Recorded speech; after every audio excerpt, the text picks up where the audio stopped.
So today our topic is metal carbonyl.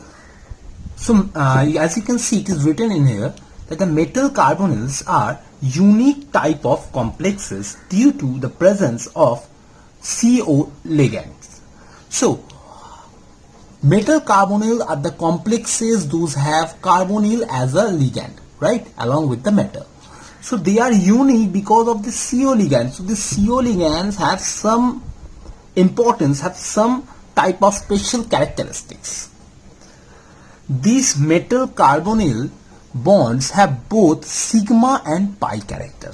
Okay, so CO can form both sigma bond as well as pi bond with the metals. So for that reason they are unique in nature. If a complex contains only CO as a ligand, then we call it a homoleptic carbonyl. So as you know, when a complex have only one type of ligand, we call it a homoleptic compound or homoleptic complex. So when the carbonyl ligand, in a metal there is only one type of ligand which is carbonyl, we call it a homoleptic carbonyl. So as you can see, there are so many types of carbonyl present in the nature. As you can see, there are some examples. I have written some of them. Pentacarbonyl iron have trigonal bipyramidal structures. So they have pretty simple structures. So as you can see in here, pentacarbonyl iron has a trigonal bipyramidal structure. Okay. So 5 bond pair, 0 lone pair is a TBP structure, as you know from class 11.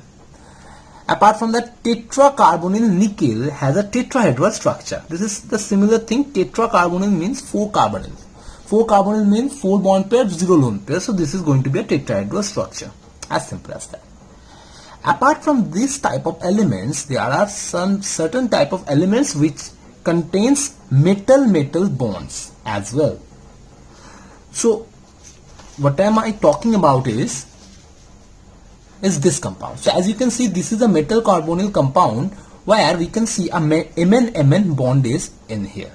Okay, so in Mn2CO10 there you would be able to see some manganese bond. Apart from that, this is nothing but a carbonyl complexes. So there is another type of this situation where you can see the special type of bonding is in here. So CO2CO8 also contains some metal-metal bonding. As you can see, there is a different type of bonding is shown in here. So these are the complexes having metal-metal bonds. So right now we would learn about how to prepare these metal carbonyls. Okay. So there are 3 types of methods. Okay. So starting with via direct interactions of metal and CO. So we would just react the metal with carbonyl ligands. So in that way we would be able to get this metal carbonyl complex. As you can see, then if I just react nickel with 4 molecules of CO, I would get NiCO4, which is a metal carbonyl complex. If I just react MO molybdenum with carbonyl 6 carbonyl, I would get, this is the condition I need, I would get MoCO6. So this is something, this is nothing but the direct interactions of the metal with the carbonyl ligands. There is another process where it is written that with reaction of metal salts with carbonyl. So as you can see, we are taking a metal salt, a carbonate salt of cobalt. After that, we are just reacting this thing with carbonyl ligand in presence of a reducing agent at high pressure and high temperature, and we are getting this compound CO2CO8, which is shown in here, right? So these are the certain methods to how to make this metal carbonyl complexes, right? So right now we would learn about what are the main characteristics that makes this carbonyl ligand so special. Okay, so to know about them, to know about the characteristics, to know about what are the speciality about this carbonyl ligand, we have to go through the molecular orbital theory of this carbonyl ligands. Okay, so let's just see one of the molecular orbital theory in here. Okay, so this is the bonding of carbonyl. Okay, so as you can see, this is the molecular orbital theory of carbonyl. This is the MO diagram. So the carbonyl shows a special type of MO. As you can see, this is not like a simple MO, this is a complex MO, where you can see there is in the atomic orbital of carbon and atomic orbital of oxygen is getting mixed together. Okay. So as you know, the atomic orbital of carbon has a less electronegativity with respect to the oxygen, which is 32.4 electron volt and 19.5 electron volt. So definitely with respect to energy, so just this is nothing but with respect to energy, right? So from here to here the energy increases. So with respect to energy, if we just look at it, so what would happen is this would be in the carbon atomic orbitals would be in higher energy with respect to oxygen, because oxygen has greater electronegativity, right? As you can see, minus 32.4 electron volt. So it would be deeper down towards the nucleus. So the energy would be less for oxygen atomic orbitals, whereas the energy would be higher for the carbon atomic orbitals. So as you can see, in case of carbon, this is 2s2 2p2 configuration, whereas for oxygen this is 2s2 2p4 configuration. Okay. So far it is clear to us. This is in a lower of energy state, this is in higher energy state because of the difference in electronegativity value. So atomic orbitals of carbon and atomic orbitals of oxygen is pretty much clear to us. Now what happens is it undergoes an sp mixing. This S and this P undergoes a mixing to form sp1 and sp2. Okay. Now after that they form some kind of complex molecular orbital theory. So you don't need to know about them in details, but what you need to know is, if you can see, after filling up the electrons, okay, we are just filling up the electrons. Here there are 2 and 2 4, and here 2 and 4 4 2 6 and 4. Total there is 10 electrons, right? There are 10 electrons. So if you just start filling them, so you can just look at the diagram and just practice this thing. You don't need this that much. What you need to know is, if you just look at them, 2 4 6 8 and 10. Okay. So the thing you need to notice is the last pair of electron is coming from an orbital which is not undergoing any type of pairing, right? So you can see this is undergoing a pairing with this. This is undergoing a pairing with this, bonding with this, but this orbital is not undergoing the bonding with any one of them. This is nothing but coming to the molecular orbital. This is the same orbital here. So the thing is, this is called a non-bonding orbital. You know these things from class 11. So this is the non-bonding orbital here, and this is another non-bonding orbital here as well. So you just don't need to know all the overall diagram. What you need to know is the last pair of electron is in a sigma star non-bonding orbital. And another thing, so this we call a HOMO. We call this thing a HOMO. HOMO means higher occupied molecular orbital. And the LUMO of this element is pi star. As you know, this is the lowest unoccupied molecular orbital. So in this orbital there is nothing in here. So this is the lowest unoccupied molecular orbital. So carbonyl has a sigma non-bonding HOMO and a pi star bonding LUMO, right? So as these electrons are not bonded, so this electron can be set free. Okay.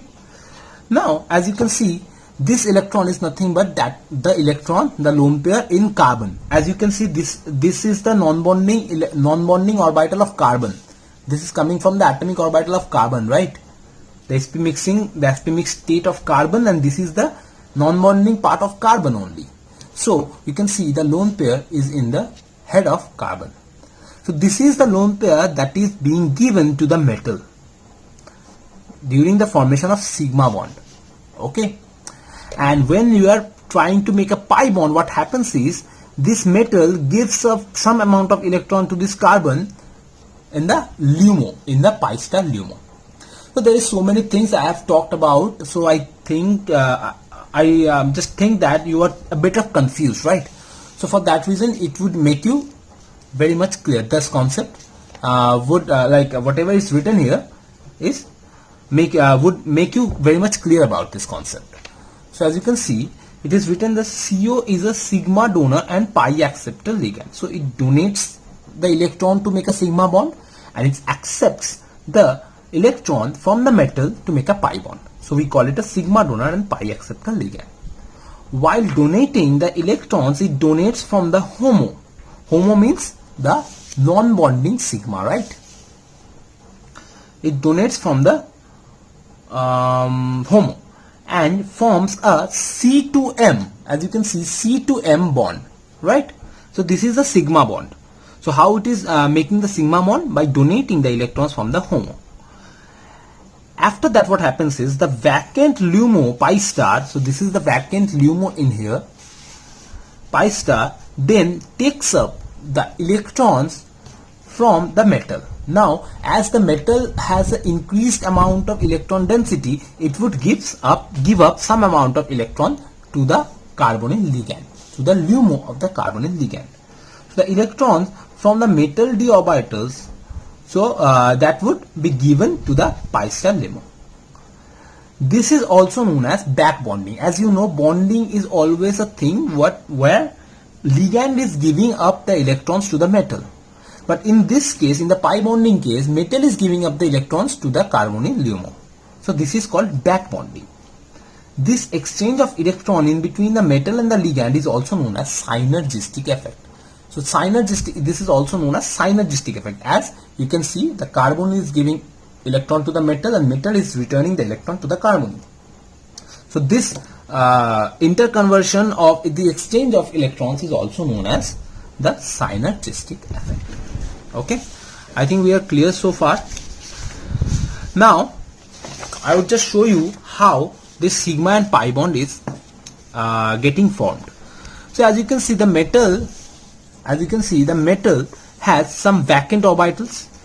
So the carbon, the lone pair of carbon would undergo the symmetric matching to make a symmetrically matched orbital, right? This is the bonding orbital. As you can see, the symmetry have been matched, right? So this is how carbon to metal bond are formed. Now how the pi bond is getting formed? You can see the metal has a filled d orbital. So this is the filled metal d orbital. So what happens is it reacts, it undergoes an like symmetry matching with the vacant pi star orbital. So this is the structure of pi star orbital, right? You have learned all those things in class 11 bonding, chemical bonding. So if you just remember how pi is formed, pi is nothing but formed by some parallel overlapping, right? So that is how pi is formed. So how pi star is formed? Pi star is pi anti-bonding, right? So how pi anti-bonding is being formed? So as you can see, for this you need to make sure the orbitals are not matched, right? This is the opposite lobe of the orbitals. So if you just undergo the overlapping of this orbital, what would happen is this type of thing we would get plus minus minus plus. So this is the anti-bonding case, if you remember. So there are two nodal planes in it. So this is all you have learned in class 11, right? So this is the anti-bonding pi star orbital. So that is what drawn in here, right? So if you just you can see there is a symmetric matching in between these orbitals. As you can see, there is a symmetric matching in this orbital. So for what would happen is the metal would give up the electrons, and this is how the pi overlap would happen. So as you can see, plus plus is getting overlapped.